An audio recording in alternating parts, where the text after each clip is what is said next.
बहुत बहुत शुक्रिया, बहुत बहुत शुक्रिया। जीते रहो नौजवानों, जिसमें लड़के और लड़कियां दोनों शामिल हैं। मुझे यकीन नहीं था कि इस कॉन्फ्रेंस में इतने नौजवान आएंगे। बहुत से हज़ारों की तादाद में बाहर भी खड़े हुए हैं, मैं उनका भी शुक्रिया अदा करता हूँ। लोग कहते थे कि पाकिस्तानी अदब से और सकाफ़त से नौजवानों का कोई ताल्लुक़ नहीं रहा है। वो यहाँ आके देखें कि कितना ताल्लुक़ है।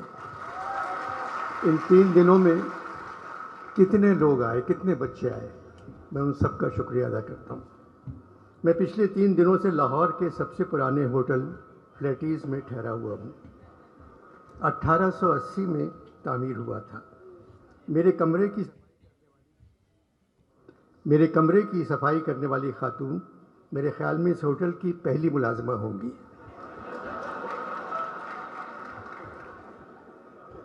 आज सुबह मैंने उनसे कहा, आप ज़हमत न करें, आप कहाँ रहती हैं, मैं आकर आपके कमरे को साफ़ करूँगा।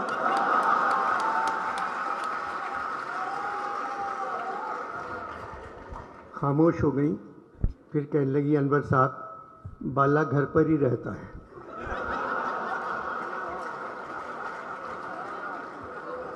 शायद मेरा खुलूस वो नहीं समझी। मैंने पूछा कहाँ की हो, तो कहने लगी गुजरात। मैंने कहा मुस्लिम लीग काफ की तरफ हो? बोली मुस्लिम लीगों ने कायदे की ऐसी तैसी कर दी है, सिर्फ काफ गाफ बच गए हैं। मुझे नहीं मालूम मैं किसकी तरफ हूँ। पढ़ी लिखी हो? मियाँ जी पढ़ी लिखी होती तो बेरोजगार होती।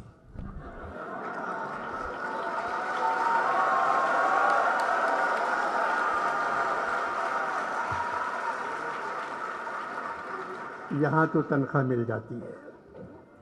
बहुत से लोग मेरे कमरे में फूलों के गुलदस्ते छोड़ गए थे। मैंने कहा आप सारे फूल ले जाएं। बोली बाला ज़िंदगी अजाब कर देगा, ये फूल किसने दिए हैं, यहीं रहने दें, ये कह के चली गई।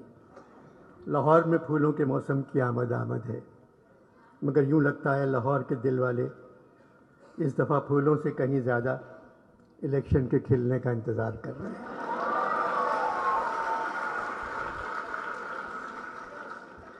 इलेक्शन होंगे या नहीं, ये बात न इलेक्शन कमीशन जानता है, न सरकार,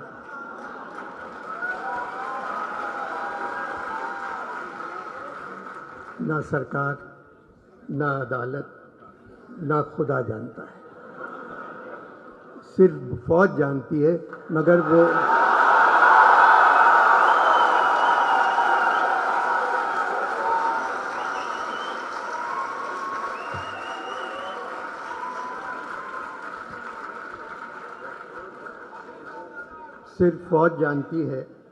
मगर वो बता कर नहीं दे रही है। हालात की वजह से इलेक्शन के साथ भी कमीशन लगा दिया गया है, और हम सब जानते हैं यहाँ बगैर कमीशन के कोई काम नहीं करता।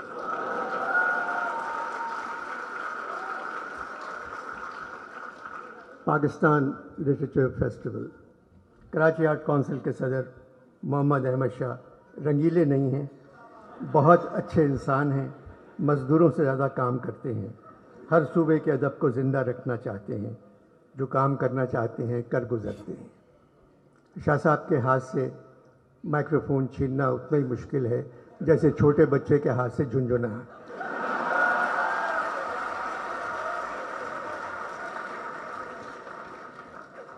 15 बरसों से कराची में अदबी कॉन्फ्रेंस करवा रहे हैं।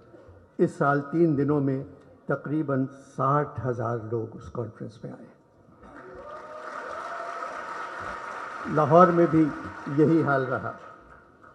इन 3 दिनों में मैंने पंजाब के नौजवानों को देखा, आंखों में चमक, पेशानी पर रोशनी, चेहरे दरख्शां, हाथों में सेल फोन, मगर पेशानी पर रोशनी सेल फोन की नहीं थी।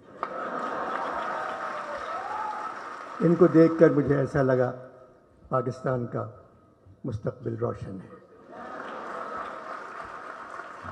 इस कॉन्फ्रेंस में अदब पर बात हो रही है, हॉल नंबर 1 भरा हुआ है, लोग खड़े हुए हैं, जगह नहीं थी। कल्चर पर बात हो रही है, हॉल भरा हुआ है। मुसव्विरी, मूसीकी और तामीर पर बात हो रही है, हॉल भरा हुआ है। हालात हाज़रा पर बात हो रही है, हॉल खाली है। 15-20 लोग बैठे हुए थे जिनके रिश्तेदार मौजूदा हुकूमत में हैं। 4-5 लोग ऐसे थे जिनका ताल्लुक फ़ौज से है। जमहूरियत में जो भी हुकूमत हो, हमें उसकी इज़्ज़त करना चाहिए, हमें उनकी हिफाजत करना चाहिए, क्योंकि वो हमारी हिफाजत नहीं करते। मगर हुकूमत जमहूरी है। हमारी फ़ौज बहुत ताकतवर है, इसलिए हर जमहूरियत में वज़ीर आज़म से लेकर सारे वज़ीर बच्चा जमहूरा बन जाते हैं। डुगडुगी हिलाकर कोई उनसे कहता है, ओए बच्चा जमहूरा खड़े हो जा, वो खड़े हो जाते हैं। ओए बच्चा जमहूरा अब चल, सब चले जाते हैं। बच्चा जमहूरा का तमाशा हम सड़कों पर 75 साल से देख रहे हैं। एक आदमी के हाथ में डुगडुगी, एक बंदर पर चादर पड़ी हुई। डुगडुगी बजाने वाला उससे जो कहता है बंदर वही करता है। एक थ्योरी है कि इंसान पहले बंदर था, मगर नई थ्योरी ये है पाकिस्तान में जमहूरी हुकूमत में इंसान से बंदर बन जाता है।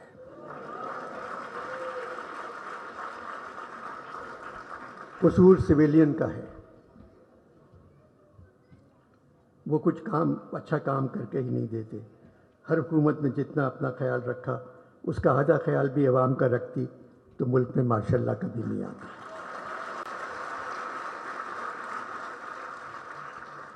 पचहत्तर बरसों में फ़ौज ने तकरीबन 35 बरस हम पर हुकूमत की है। 35 बरस तो यूँ ही कह गया, 75 बरसों में तकरीबन 74 बरस फ़ौज ने हम पर हुकूमत की है, आज भी कर रही है। इसमें फ़ौज से कहीं ज़्यादा हमारा कसूर है। फ़ौज हमारी ज़रूरत है, मगर जमहूरी दौर में न जाने क्यों हम फ़ौज की ज़रूरत बन जाते हैं। जो सिपाही हुक्म के तहत कत्ल करता है या जो सरकारी मुलाजिम कवानीन की तकमील करवाने में किसी को अजियत पहुंचाता है, वो ख़ुद को ज़िम्मेदारी से आज़ाद समझता है कि हुक्म के नौकर हैं।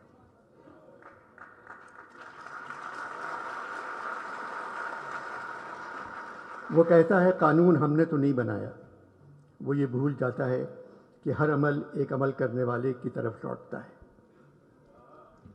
और उनका अमल भी उन्हीं की तरफ लौटेगा। 75 बरसों से जो यहाँ गरीब हैं वो आज भी गरीब हैं। दादा गरीब, बाप गरीब, बेटा गरीब, पोता गरीब। न पैसा, न तालीम, न घर, न कोई मुस्तकबिल। इनका कोई हक नहीं। सिर्फ एक हक है, अगर गलती से कहीं इलेक्शन हो जाए तो इन पे वोट डालना फ़र्ज़ है। 75 बरसों से यहाँ जो तख्त पर बैठे हुए हैं, दादा तख्त पर, बाप तख्त पर, बेटा तख्त पर, बेटी तख्त पर, फिर पोता तख्त पर, ऐसा नहीं होना चाहिए। बेहतरीन लोग यकीन से महरूम हैं, जबकि बदतरीन लोग पुरजोश वारफ्तगी से भरपूर हैं। अहमद शाह साहब ने मुझे यहाँ संजीदा गुफ्तगू करने के लिए नहीं बुलाया था, मगर दिल न हंसने को चाह रहा है न हंसाने को।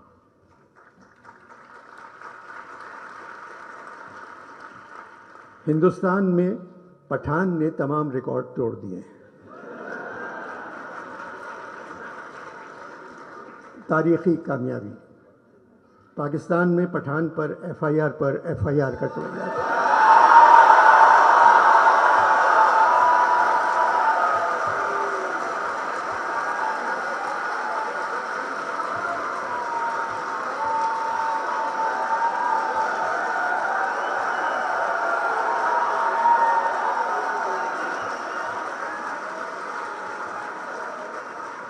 पाकिस्तान में पठान पर एफआईआर कटवाई जा रही है और मौजूदा हालात में पाकिस्तानी पठान की कामयाबी नज़र नहीं आती। मगर सुना है आने वाले इलेक्शन में पाकिस्तानी पठान की एडवांस बुकिंग हिंदुस्तानी पठान से ज़्यादा है।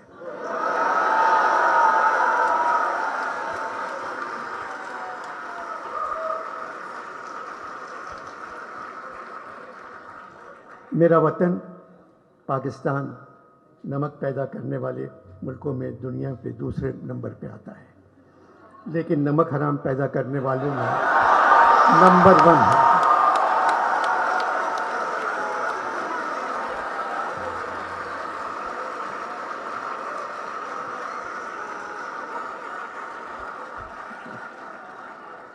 लेकिन नमक हराम पैदा करने वालों में नंबर 1 है। सलाब से कहीं ज़्यादा हम लोग कर्ज में डूबे हुए हैं। IMF से बातचीत ख़त्म हो गई, उन लोगों ने कशकोल का मुंह 50 गुना बढ़ाकर हमारे हाथ में थमा दिया। अब क्या करें? अमीर परेशान है कि डॉलर महंगा हो गया, गरीब परेशान है रोटी महंगी हो गई।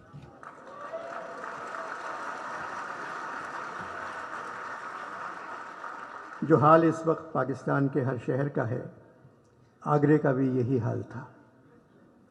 जब नज़ीर अकरबादी ने लिखा था, जब मिली रोटी हमें सब नूरे हक रोशन हुए, रात दिन शम्सो कमर शामो शफक रोशन हुए, अपने बेगानों के थे लाजिम जो हक रोशन हुए, दो चपाती के वरक में सब वरक रोशन हुए। एक रकाबी में हमें 14 तबक रोशन हुए। एक जगह और कहा है, पूछा किसी ने ये किसी कामिल फ़कीर से, ये महरुमा हक़ ने बनाए हैं काहे के। वो सुन के बोला, बाबा खुदा तुझको खैर दे, हम तो न चांद समझे न सूरज हैं जानते, बाबा हमें तो ये नज़र आती हैं रोटियाँ।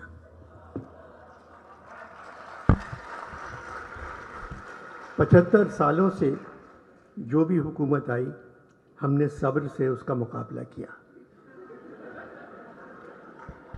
क्योंकि हमें ये कौल याद है कि शैतान भी भेस बदल कर काम करने में हमेशा कामयाब रहता है। हम तो सिर्फ खामोश बैठे तमाशा देखते रहते हैं, उस निशाने राह से दूर जिसकी आदत हो गई है। उस नुकसान का अंदाज़ा भी लगाने की हिम्मत नहीं रही जो हमको पहुंचने वाला है। मोहम्मद अहमद शाह की उर्दू से मोहब्बत उनको लाहौर ले आई। मैं पहले कह चुका हूं, कराची में 15 साल से ये कॉन्फ्रेंस हो रही है। शहर के हालात कुछ भी हों, कॉन्फ्रेंस जारी रहती है। आर्ट काउंसिल के बाहर गोलियां चल रही हैं और कॉन्फ्रेंस में फैज़ साहब पर बात हो रही है।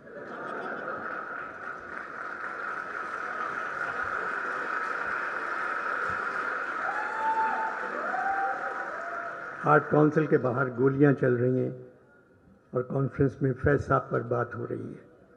मेरी जान आज का गम न कर कि न जाने कातिबे वक्त ने, मेरी जान आज का गम न कर कि न जाने कातिबे वक्त ने, किसी अपने कलमे भी भूल कर कहीं लिख रही हो मुसर्रतें।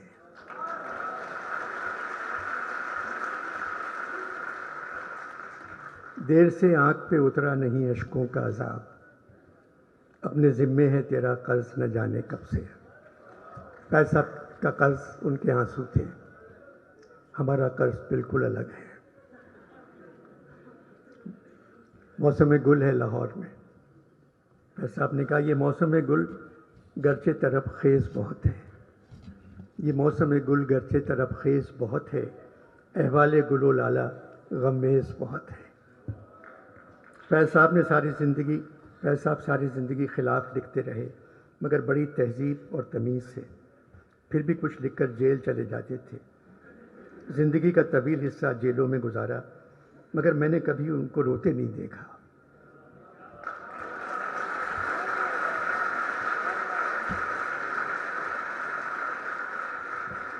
एक मुस्कुराहट चेहरे पर बिखरी हुई होती थी।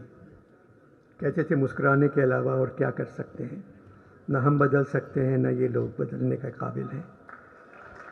जबकि खुद फौज में कर्नल थे। IMF ने हुकूमत से कहा, वजीरों और सरकारी अफसरों के असासे बताएं। एक ज़माने में हुकूमत ने फैज़ साहब से कहा था, अपने असासे बताओ। तो फैज़ साहब ने कहा, हम खस्ता तनों से मोहतसिब हो, क्या माल मनाल का पूछते हो। जो उम्र से हमने भर पाया, सब सामने लाए देते हैं। हम खस्ता तनों से मोहतसिब हो, क्या माल मनाल का पूछते हो। जो उम्र से हमने भर पाया, सब सामने लाए देते हैं। दामन में है मुश्ते खाके जिगर, सागर में है खूने हसरत मैं। लो हमने दामन झाड़ दिया, लो जाम उल्टाए देते हैं।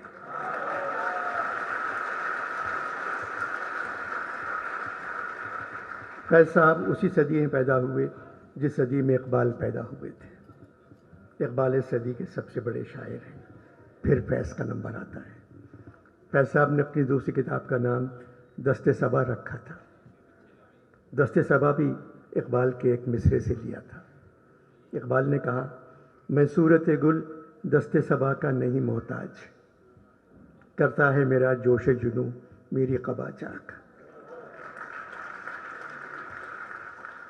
आखिर में जाने से पहले दो छोटी नज़में हैं, एक ज़हरा निगाह की है, एक फैज़ साहब की है। दोनों नज़में आप पहले ज़रूर सुन चुके होंगे। ज़हरा निगाह की नज़्म है, सुना है जंगलों का भी कोई दस्तूर होता है।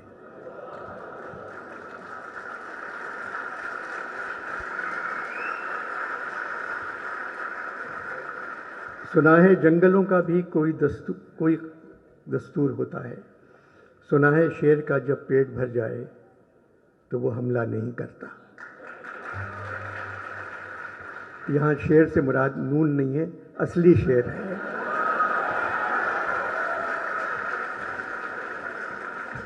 सुना है जंगलों का भी कोई दस्तूर होता है। सुना है शेर का जब पेट भर जाए तो वो हमला नहीं करता, दरख्तों की घनी छाँव में जाकर लेट जाता है। सुना है घोंसले से कोई बच्चा गिर पड़े तो सारा जंगल जाग जाता है। हवा के तेज़ झोंके जब दरख्तों को हिलाते हैं तो मैना अपने बच्चे छोड़कर कौवे के अंडों को परों से थाम लेती है। सुना है जंगलों का भी कोई दस्तूर होता है। किसी नदी के पानी में बये के घोंसले का गंदुमी साया लरसता है तो नदी की रुपहली मछलियाँ उसको पड़ोसी मान लेती हैं। कोई तूफान आ जाए, कोई पुल टूट जाए तो किसी लकड़ी के तख्ते पर गिलहरी, सांप, चीता और बकरी साथ होते हैं। सुना है जंगलों का भी कोई दस्तूर होता है। खुदा बंदा जलीलो मोतबर दानाओ बीना मुनसिफ़ो अकबर, मेरी इस सरजमी पर जंगलों ही का कोई दस्तूर नाफिज कर।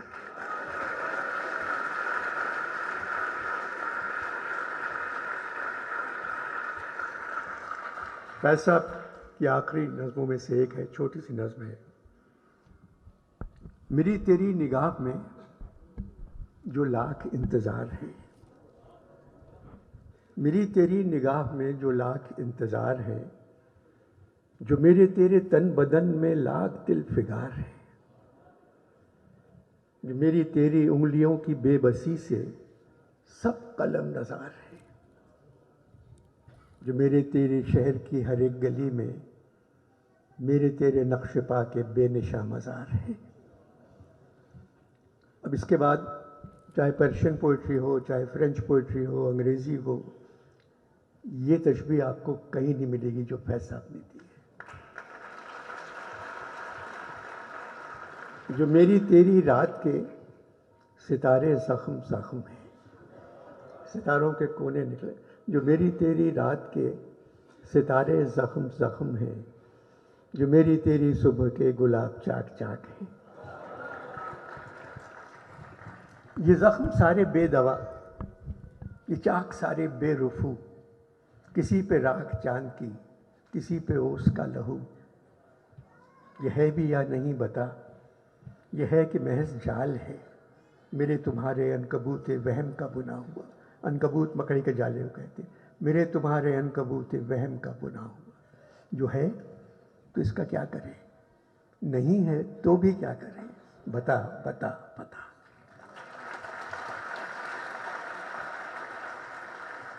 पाकिस्तान की सरजमीन दुनिया की खूबसूरत तरीन सरजमीन है। बस ईमानदारी की कमी है,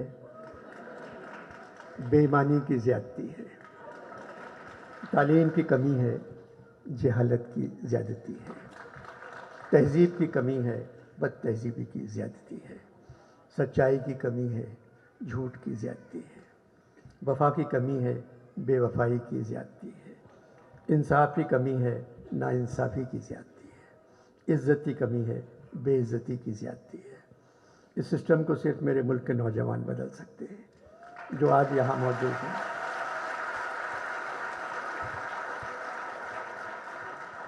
अमजद इस्लाम अमजद भी नौजवानों से यही कहते हुए चले गए, पाकिस्तान के नौजवान बज़्म जहाँ की रौनक हैं।